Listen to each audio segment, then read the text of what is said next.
Menteri Kehutanan tinjau produksi gula aren di Kota Tomohon. Menteri Perdagangan tinjau harga bahan pokok di Pasar Bersehati. Uji coba makan gratis bagi siswa di Kota Bitung.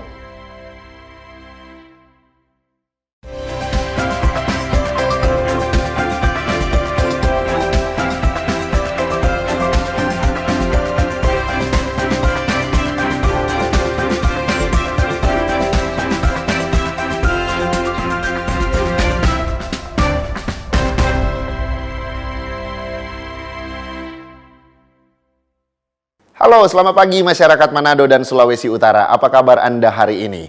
Selain ketiga informasi tadi, beragam informasi lainnya akan kami hadirkan di Sapa Manado pagi ini. Anda juga bisa menjangkau siaran kami melalui Facebook dan YouTube dengan nama Kompas TV Manado. Langsung saja bersama saya Davis Pinontoan. Inilah Sapa Manado selengkapnya.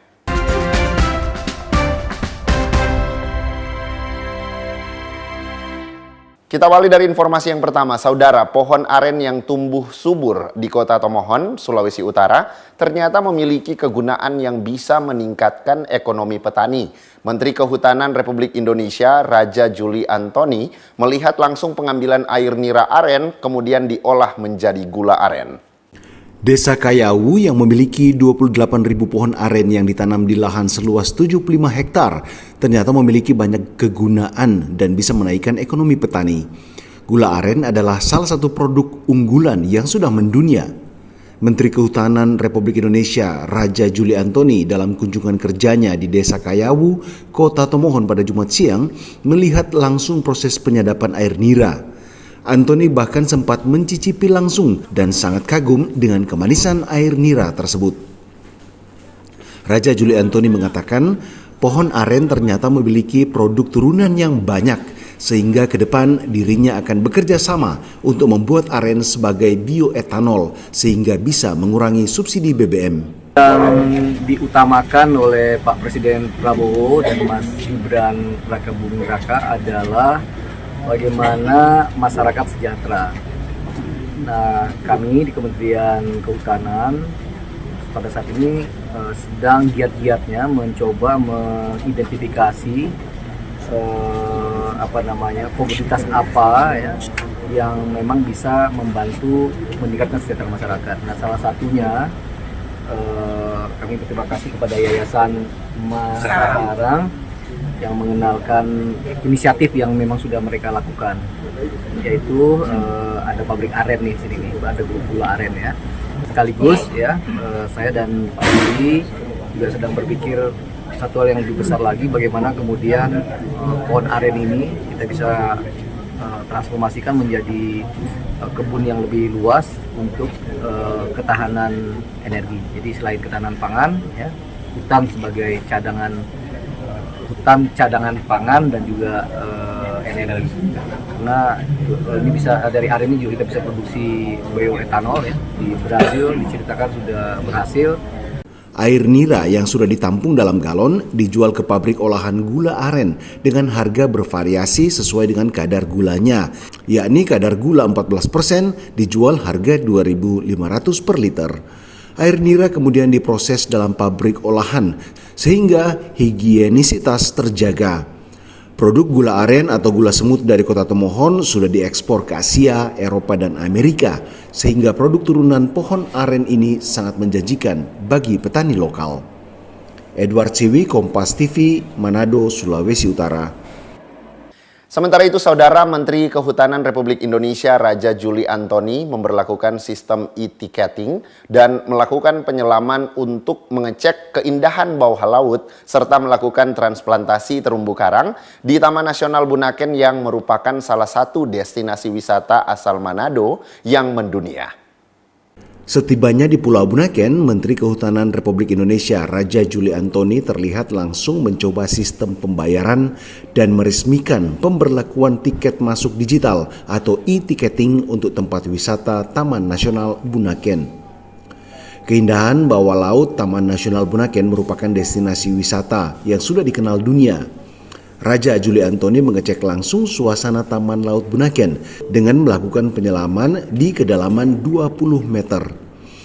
Keindahan terumbu karang membuat Raja Juli Antoni takjub karena Indonesia memiliki surga bawah laut yang tidak kalah dengan negara lain. Penyelaman ini juga dilakukan transplantasi terumbu karang di sekitar Taman Nasional Bunaken untuk melestarikan terumbu karang yang ada. Pertama, saya diberi amanah oleh Pak Presiden Prabowo Subianto dan menteri yang lain juga untuk melakukan transformasi digital dalam layanan. Dan hari ini saya meresmikan salah satu taman nasional yang hari ini sudah bisa melakukan e-ticketing ya, dengan cara cashless ya, bisa pakai QR, QRIS menurut saya, kemudian juga bisa daftar secara online ya, dengan berbagai macam platform yang lain. Jadi ini adalah bagian dari program 100 hari saya untuk semua taman nasional kita harus dengan e-ticketing ya, dengan cashless. Agar apa? Agar kita menutup kebocoran seperti yang diperintahkan oleh Pak Presiden Prabowo. Sekaligus ini juga tentu akan meningkatkan PNBP kita untuk menjaga hutan kita agar lebih baik lagi. Ditambahkannya dengan bentuk pembayaran e-ticketing seperti ini akan menutup celah kebocoran uang kas negara yang selama ini menjadi permasalahan utama di sejumlah taman nasional di Indonesia. Edward Siwi, Kompas TV, Manado, Sulawesi Utara. Saudara, untuk meningkatkan kontribusi kawasan konservasi nilai blue carbon di Sulawesi Utara, pemerintah daerah melalui Dinas Kelautan dan Perikanan mengusulkan 13 wilayah kabupaten kota yang memiliki pesisir dan laut sebagai area konservasi baru. Dalam konferensi International Conference on Sustainable Coral Reefs di salah satu hotel di Manado, multi-stakeholder akan berkolaborasi untuk membangun Sulut menjadi daerah Nusantara yang lestari. Hal ini dicapai dengan meningkatkan kontribusi konservasi nilai blue carbon di Sulawesi Utara. Sulut kini telah memiliki 3 area konservasi yang berlokasi di Kabupaten Kepulauan Sangihe, Sitaro, dan Minahasa Utara. Sebagai salah satu pemateri, Tineke Adam selaku Kepala Dinas Kelautan dan Perikanan Sulut menjelaskan baru ada 3 kawasan yang sudah resmi ditetapkan melalui SK Menteri Kelautan. Itu berada di Taman Pulau Kecil Tatoraeng Sangihe, TPK Sitaro, dan Taman Wisata Perairan di Minahasa Utara. Dijelaskannya, pemerintah daerah telah mengalokasikan kawasan konservasi maupun indikasi kawasan pencadangan di 13 kabupaten dan kota yang memiliki wilayah pesisir dan laut, kecuali Taman Nasional Bunaken di Manado yang sudah lebih dulu ditetapkan oleh Kementerian Kehutanan sebagai area konservasi. Kawasan konservasi kita mencanangkan 13 kabupaten kota. Kalau Manado kan sudah ada Taman Nasional Bunaken, tetapi itu PSN, itu dikelola oleh nasional, sehingga Manado sudah tidak kami cadangkan. Tetapi yang lain, 13 kabupaten kota yang lain selain Manado, kita akan mencadangkan semua. 3 sudah di-SK-kan oleh Menteri, yaitu yang tadi saya sebutkan Kabupaten Minahasa Utara, Kabupaten Sangihe, dan Sitaro sudah. Saat ini lagi proses Kota Bitung dan juga Bola Mongondo Selatan. Dan untuk semua yang lain yang kabupaten yang memiliki perairan laut, kita akan semua kita sudah alokasikan di tata ruang kami atau pemanfaatan ruang laut, itu ada pencadangan untuk kawasan konservasi. Karena ini sangat penting. Selain kita menjaga keberlanjutan, kita juga nanti akan menarik para wisatawan dan kita akan memberikan dampak langsung terutama kepada masyarakat pesisir. Karena masyarakat pesisir sendiri yang akan sama-sama bekerja dengan kami, membantu, dan kita akan nanti akan membiayai mereka yang turut terlibat, karena otomatis kalau mereka terlibat ada manfaat buat masyarakat pesisir, mereka akan sama-sama merasa bertanggung jawab bahwa kawasan konservasi ini perlu untuk dijaga. Seperti diketahui, ekosistem karbon biru berperan penting dalam mengurangi dampak perubahan iklim karena mampu menyerap dan menyimpan karbon dalam jangka panjang. Edward Siwi, Kompas TV, Manado, Sulawesi Utara. Informasi selanjutnya, saudara, ratusan ilmuwan lintas negara berkumpul di Manado, Sulawesi Utara dalam agenda International Conference on Sustainable Coral Reefs atau Konferensi Internasional Terumbu Karang Lestari yang berlangsung 13 sampai 15 Desember 2024. Dengan komitmen untuk berbagi inovasi dan solusi untuk pelestarian terumbu karang yang merupakan sumber penghasilan perikanan dan ketahanan global, ratusan ilmuwan dari setidaknya 22 negara hadir dalam konferensi internasional terumbu karang lestari yang berlangsung di Manado, Sulawesi Utara. Konferensi ini dibuka langsung oleh Frank Keith Griffin selaku Executive Director of CTI CFF Regional Secretariat dan Irjen Pol Victor Gustav Manopo selaku Direktur Jenderal Pengelolaan Ruang Laut Kementerian Kelautan dan Perikanan mewakili Menteri Kelautan dan Perikanan. Dengan berbagai agenda yang fokus pada upaya strategis bersama dalam memahami pentingnya kelestarian terumbu karang untuk ketahanan pangan dan keberlangsungan manusia, konferensi ini diharapkan mampu menjadi langkah promosi untuk meningkatkan kesadaran global. Whole triangle that we have in our region. It's about promoting what it is and bringing out to the world the significance of our coral system that we have in our region and how it is so important to our people. So having this international conference raises that platform. So people out there who are not from the Coral Triangle region are aware of what we have here and why it is so important to not only our people but also to people who rely on the Coral Triangle for their sustenance. 5 program prioritas Kementerian Kelautan, salah satunya adalah di mana kita memperluas kawasan konservasi. Salah satu bagian konservasi yang kita selamatkan adalah karang ini. Nah, kebetulan 2009 lalu, 15 tahun lalu, tetapkanlah Coral Triangle Initiative itu ada di kota ini. Sehingga inilah momentum kita untuk tetap menjaga kolaborasi internasional sebetulnya. Bagaimana laut Indonesia ini bukan hanya tanggung jawab Indonesia semata, tapi tanggung jawab seluruh masyarakat dunia. Oleh karena itu, setiap tahun kita ingatkan bahwa ini ada tanggung jawab bersama. Bahwa kalau laut kita bersih, laut kita sehat, kita pasti akan bisa. Intinya itu, buat kerjasama.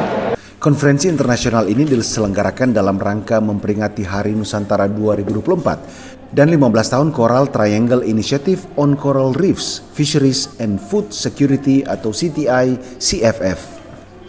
Beberapa pembicara yang hadir diantaranya peneliti dan akademisi dari negara seperti Prancis, Jerman, Jepang, USA, Tiongkok, dan lainnya, termasuk dari Indonesia.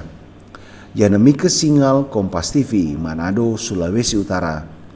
Kita ke berita lainnya, saudara. Sebagai bentuk kecintaan dan kepedulian terhadap pelestarian alam di bawah laut, tenaga pendidik dan alumni Bedah Manado melakukan penanaman terumbu karang. Penanaman terumbu karang berlangsung di Pantai Malalayang Manado pada Minggu pagi. Mengambil spot kawasan Pantai Malalayang, tenaga pendidik dan alumni Bedah Manado bersama sebagian komunitas Dive Manado melakukan penanaman terumbu karang berbagai jenis. Penanaman terumbu karang dilakukan sebagai bentuk kecintaan dan kepedulian tenaga pendidik dan alumni Bedah dalam pelestarian alam di bawah laut, terlebih khusus penanaman terumbu karang. Penanaman terumbu karang disertai pemasangan papan nama spesialis bedah baru dilakukan di kedalaman 5 hingga 7 meter di Pantai Malalayang. Ketua Divisi Bedah Saraf RSUP Kando Manado sekaligus sebagai Ketua Komunitas Penyelaman, Dr. Maximilian Oley menyampaikan, selain menyalurkan hobi, kegiatan ini bertujuan untuk memberikan kontribusi perkembangan terumbu karang, terlebih khusus mendukung sektor wisata bahari di Kota Manado. Pada kesempatan kali ini ingin menggaungkan kegiatan hobi menyelam dengan sekaligus juga penanaman terumbu karang. Jadi maksud dan tujuan acara ini supaya komunitas Surti Dive Manado bisa mempererat hubungan antara kita dan sekaligus juga untuk menunjang kegiatan pemerintah dalam hal ini mempromosikan pariwisata di Manado atau Sulawesi Utara khususnya. Orang memang seremonial untuk acara pelepasan dan penyematan papan nama ahli bedah itu dilakukan di bagian swadana bedah. Tapi kali ini orang lakukan di dalam laut. Sekalian orang melakukan penanaman terumbu karang. Kurang lebih 50. Itu orang las kok. Jadi orang bikin kayak DP tatakan las. Jadi orang kaitkan di sini. Jadi yang orang harapkan bahwa orang juga jadi ahli bedah baru, jadi sama kayak terumbu karang ini, no? Jadi baru, semoga kedepannya orang bisa jadi indah dan baik. Jadi artinya bermakna di filosofi ya. Jadi untuk orang banyak orang masih bisa bermakna. Kegiatan ini juga sebagai bentuk mempererat hubungan antar komunitas dive untuk terus berkonsisten dalam pelestarian alam, khususnya terumbu karang. Sementara itu dipilihnya kawasan Pantai Malalayang sebagai objek penanaman terumbu karang karena Pantai Malalayang adalah salah satu pusat rehabilitasi terumbu karang nasional. Aldi Pascual, Kompas TV, Manado, Sulawesi Utara. Kita akan kembali dengan beragam informasi lainnya, tetaplah bersama kami di Sapa Manado.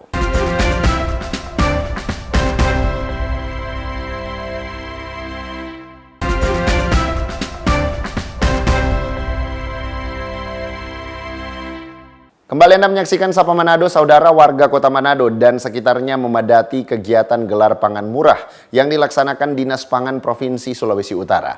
Di gelaran pangan murah kali ini berbagai bahan pokok dijual lebih rendah dari harga pasar yang berlaku. Dinas Pangan Daerah Sulawesi Utara membuka kegiatan gelar pangan murah di lapangan Sparta Tikala Kota Manado, Sulawesi Utara. Warga Kota Manado dan sekitarnya terlihat memadati kegiatan gelar pangan murah, kendati di awal kegiatan sempat turun hujan. Warga yang berkumpul ini datang untuk membeli berbagai bahan pokok untuk kebutuhan sehari-hari, termasuk kebutuhan jelang hari Natal. Menteri Perdagangan Budi Santoso yang meninjau langsung kegiatan gelar pangan murah ini mengatakan, kegiatan ini dilakukan pemerintah untuk menyediakan bahan pokok yang terjangkau bagi masyarakat, terutama dalam menghadiri Hari Raya Keagamaan di mana terdapat kecenderungan permintaan meningkat dibanding hari-hari normal. Harga yang dijual murah, jadi ini lebih murah daripada harga pasar, ya, sehingga masyarakat akan terjangkau membeli, ya, jadi tidak ada gejolak harga, walaupun di pasar juga relatif normal, stabil, tetapi ini lebih murah, ya, lebih murah dari harga pasar, sehingga masyarakat sebagian membeli ke sini yang kita subsidi dari pemerintah. Jadi ini salah satu gerakan pangan untuk membantu masyarakat yang meningkatkan daya beli dan juga mempersiapkan Natal dengan baik, ya, sehingga teman-teman saudara-saudara kita yang ada di Manado dapat merayakan Natal dan Tahun Baru dengan tenang, ya, tanpa ada gejolak harga. Pokok apa, Bu? Kita beras, minyak kelapa, gula, bawang merah, bawang putih. Ya, ini untuk kebutuhan apa, Bu? Kebutuhan sehari-hari. Oh iya. Bagaimana, Bu, untuk harga yang dijual di tempat ini? Ya, lumayan sedikit murah. Harapannya apa, Bu? Supaya masyarakat boleh memenuhi kebutuhan sehari-hari dengan harga pangan yang sedikit sama seperti ini hari, yang sedikit murah, supaya kebutuhan terpenuhi. Iya. Gelar pangan murah ini menyediakan bahan pokok dengan harga yang relatif di bawah harga pasar.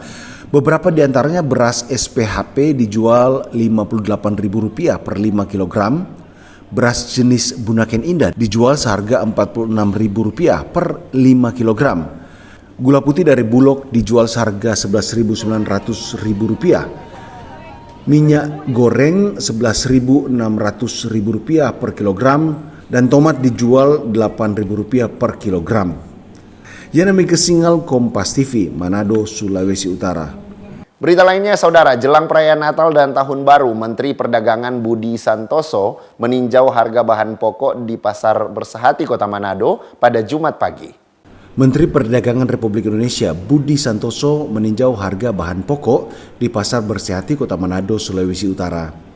Dalam peninjauan tersebut, Mendak Budi Santoso bertanya langsung kepada pedagang terkait perkembangan harga bahan pokok, di antaranya harga cabai rawit, tomat, bawang merah, bawang putih, telur ayam, beras, dan lainnya. Berbagai harga bahan pokok relatif stabil seperti cabai rawit yang dijual antara Rp38.000 hingga Rp40.000 per kilogram. Tomat dijual harga Rp10.000 hingga Rp12.000 per kilogram. Dan beras dijual sesuai jenis harga Rp14.000 hingga Rp15.000 per kilogram. Namun ada juga bahan pokok yang mengalami kenaikan seperti bawang merah yang kini dijual Rp48.000 per kilogram dari harga sebelumnya yakni Rp35.000 hingga Rp38.000 per kilogram. Pokok apa yang naik di tempat Yang Ibu? naik bawang merah Bawang merah sekarang dengan bawang putih. bawang putih, bawang merah dari berapa jadi berapa sekarang? Dari 36 sekarang jadi 48. Bawang putih? Bawang putih biasa saya jual 44, sekarang 46. Kalau bawang merah kan lumayan tinggi kenaikannya. Kenapa, Bu? Yang naik ini cuma bawang merah, no? Yo, kenapa? Ya kurang, dia stok kurang. Dari pemantauan harga bahan pokok jelang Nataru kali ini, Mendak menyebutkan rata-rata harga bahan pokok relatif stabil, meskipun ada bumbu dapur seperti bawang merah yang mengalami kenaikan. Ini kita di pasar Bersehati Manado sedang ngecek harga kebutuhan pokok. Ya, secara umum harga stabil. Tadi beras, minyak kita pun masih sesuai dengan HET ya, tadi 15.700 tadi harganya. Sedikit yang naik hanya bawang merah. Bawang merah naik sedikit karena memang pasokan agak berkurang, sementara permintaan meningkat. Mudah-mudahan akhir bulan ini sudah normal, artinya pasokan sudah ada karena memang cuaca lagi kurang bagus sehingga pengiriman barang-barang tertunda. Usai melakukan peninjauan harga bahan pokok, Mendak meninjau gerakan bahan pangan murah yang dilakukan Dinas Pangan Provinsi Sulawesi Utara. Yanamika Singal, Kompas TV, Manado, Sulawesi Utara. Saudara, jelang perayaan Natal dan Tahun Baru, aktivitas pergerakan penumpang di Bandara Samratulangi Manado masih terpantau normal. Tidak ada kepadatan penumpang di pintu kedatangan dan keberangkatan bandara. Di Bandara Internasional Samratulangi Manado, 12 hari menjelang perayaan Natal, aktivitas pergerakan penumpang dan pesawat masih normal. Dari pantauan tidak ada kepadatan penumpang di pintu kedatangan dan keberangkatan bandara. Aktivitas pun berjalan normal dan lancar. Sementara pergerakan pesawat di Bandara Internasional Samratulangi masih melayani sekitar 18 hingga 20 penerbangan setiap hari dan belum ada tambahan extra flight dari maskapai penerbangan. Dari keterangan pihak Humas Bandara Yanti Pramono melalui sambungan WhatsApp, pihak bandara akan membuka posko terpadu Nataru di Bandara Samratulangi Manado pada 18 Desember 2024. Posko terpadu nantinya akan memantau pergerakan penumpang dalam mudik Nataru. Petugas posko nantinya akan ditempati oleh personel gabungan seperti TNI Polri, KKP, Basarnas, serta petugas lainnya. Aldi Pascual, Kompas TV, Manado, Sulawesi Utara. Kita ke informasi berikutnya, Saudara. Kementerian Kelautan dan Perikanan KKP Republik Indonesia mulai melakukan uji coba pembagian makanan gratis bergizi bagi anak sekolah di Kota Bitung. Makanan gratis bergizi menu ikan ini dimasak melalui dapur sendiri agar kebersihannya terjamin. Sebanyak 12.000 paket makanan bergizi menu ikan disiapkan Kementerian Kelautan dan Perikanan KKP dibagikan ke sejumlah sekolah yang ada di Kota Bitung.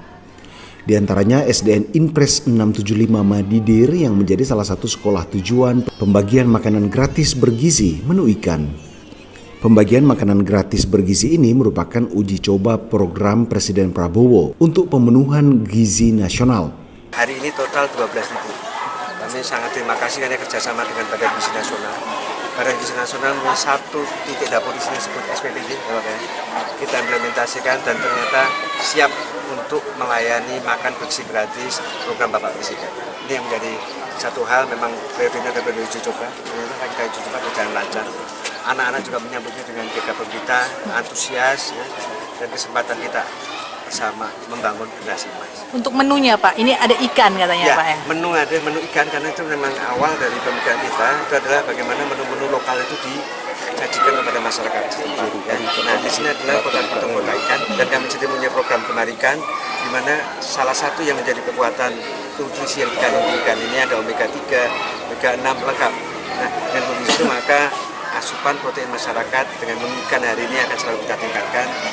Pihak sekolah mengaku program pemerintah makan gratis bergizi ini sangat membantu para siswa, terlebih khusus siswa yang kurang mampu. Ya, program ini sangat membantu bagi anak-anak di SDN Impres 675 Madidir karena dapat membantu anak-anak bagi anak-anak yang kurang mampu sehingga mereka dapat makan gratis. Ini sangat membantu dalam kegiatan mereka belajar. Pengolahan makanan bergizi, menu ikan ini merupakan kerjasama KKP dan Badan Gizi Nasional. Makanan bergizi ini dimasak melalui dapur sendiri dengan mempekerjakan masyarakat sekitar dan para istri prajurit TNI Kodim 1310 Bitung. Jamie Anis, Kompas TV, Bitung, Sulawesi Utara. Berita lainnya, Saudara, Direktorat Lalu Lintas Polda Sulawesi Utara pada Jumat siang melaksanakan pemantauan terhadap sejumlah SPBU akibat adanya antrian panjang kendaraan roda 2 maupun roda 4. Pemantauan dilakukan untuk memastikan arus lalu lintas berjalan dengan lancar. Dari pantauan terlihat antrian kendaraan yang mengular, salah satunya SPBU di ruas Jalan Boulevard Kota Manado. Aliran listrik padam yang terjadi di Sulawesi Utara berdampak pada pelayanan pengisian bahan bakar di hampir seluruh stasiun pengisian bahan bakar umum atau SPBU di Kota Manado. Antrean kendaraan hingga ratusan meter panjangnya. Dari pantauan, antrean panjang ini sudah terjadi sejak hari Jumat pagi. Meskipun listrik di Sulawesi Utara sudah normal kembali, namun antrean panjang masih terjadi di semua SPBU di Kota Manado. Hal ini membuat semua ruas jalan di Kota Manado mengalami kemacetan. Untuk mengurangi kemacetan yang terjadi, Direktorat Lalu Lintas Polda Sulawesi Utara menurunkan ratusan personil untuk disiagakan di semua SPBU untuk mengatur lalu lintas. Dari dampaknya kemarin mati listrik di wilayah Manado dan berdampak kepada SPBU yang menyiapkan stok BBM-nya dan juga mobilisasi masyarakat Manado jelang Natal ini memang cukup tinggi, di mana kebutuhan dari BBM sangat dibutuhkan, sehingga kemarin kami sebelum terjadinya kematian listrik kami sudah melakukan rapat untuk persiapan Natal dan Tahun Baru bersama lintas sektoral, termasuk orang Pertamina juga kemarin kita ini kan. Dalam kesempatan tersebut juga pihak petugas SPBU menyampaikan bahwa stok bahan bakar menjelang perayaan Natal dan Tahun Baru tidak mengalami kendala dan tercatat cukup. Selain itu, Pertamina juga berencana memperpanjang waktu operasional pelayanan di SPBU guna melayani masyarakat. Stok memang kita diinstruksi dari pimpinan juga untuk kita stok, kita buffer agar memang stok ini tersedia untuk masyarakat. Cuma memang tadi seperti diinstruksikan dari kepolisian juga, kita menyampaikan bahwa untuk penyaluran kita batasi 20 liter guna kita sama-sama menjaga agar jalan ini tetap kondusif, karena kita lihat antrian juga lumayan panjang. Pihak SPBU juga membatasi pengisian BBM hanya 20 liter saja bagi kendaraan roda 4 agar semua kendaraan yang mengantri bisa terlayani. Dan perlu diketahui hingga saat ini antrian panjang masih terlihat di tiap SPBU yang ada di Kota Manado.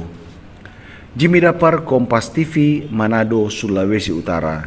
Saudara, hari Natal seharusnya dirayakan tidak dengan pesta pora, namun seharusnya dengan kusuk dan penuh kesederhanaan sebagai esensi utama Natal. Seperti saat Yesus dilahirkan di Bethlehem yang begitu kental dengan kesederhanaan. Menjelang Hari Raya Natal di bulan Desember, umat Kristiani di seluruh dunia terlihat mulai melakukan berbagai bentuk persiapan, baik secara jasmani maupun rohani, untuk mempersiapkan diri merayakan Hari Natal yang bermakna dan penuh hikmah.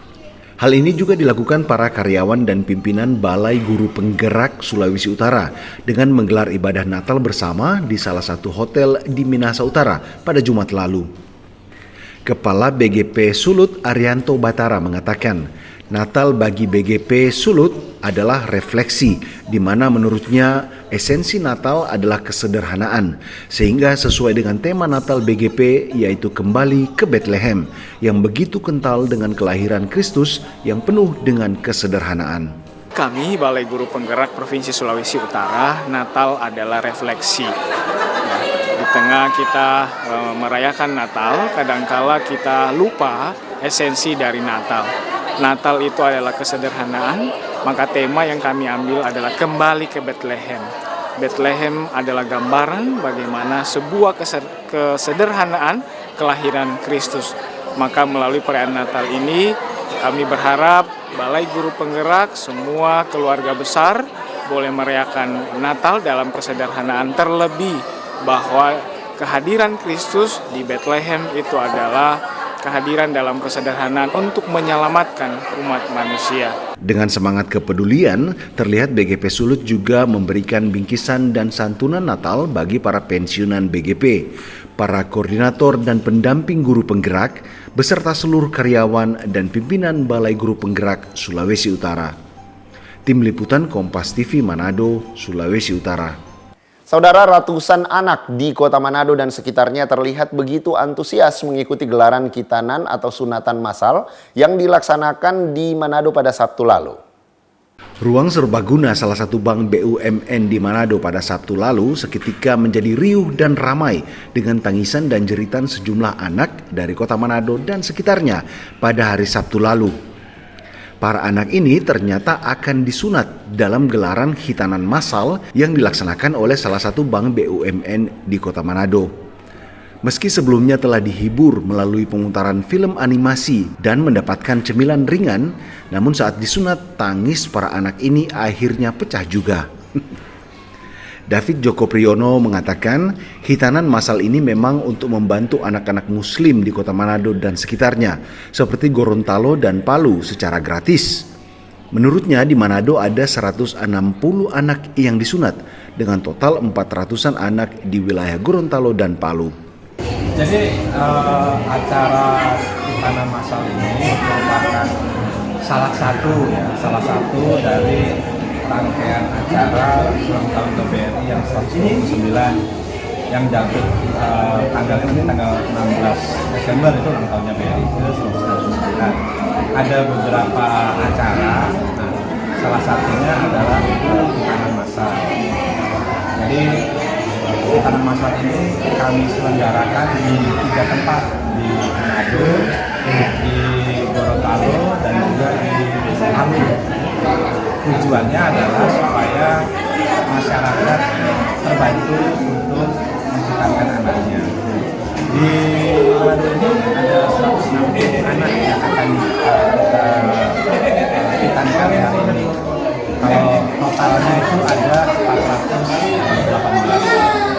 Ditambahkannya juga, para anak yang mengikuti khitanan massal ini ternyata tidak hanya dari kaum muslim, namun ada juga dari kaum non-muslim dengan alasan kesehatan. Tim Liputan Kompas TV Manado, Sulawesi Utara. Selain beragam informasi yang sudah kami sajikan tadi untuk Anda, berikut kami punya info pengetahuan.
Demikian tadi info pengetahuan sudah kami hadirkan, semoga bisa menambah referensi Anda.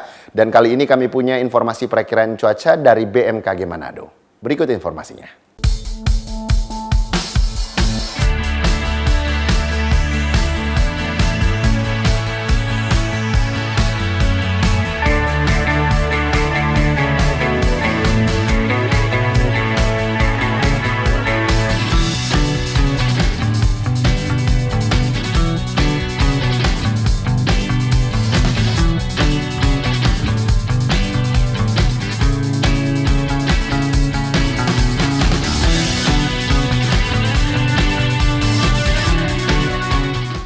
Demikian tadi informasi perakiraan cuaca, semoga bisa menjadi panduan bagi Anda yang akan beraktivitas di luar rumah. Dan jangan kemana-mana, selepas jeda kita masuk dalam segmen talk show. Tetaplah bersama kami di Sapa Manado.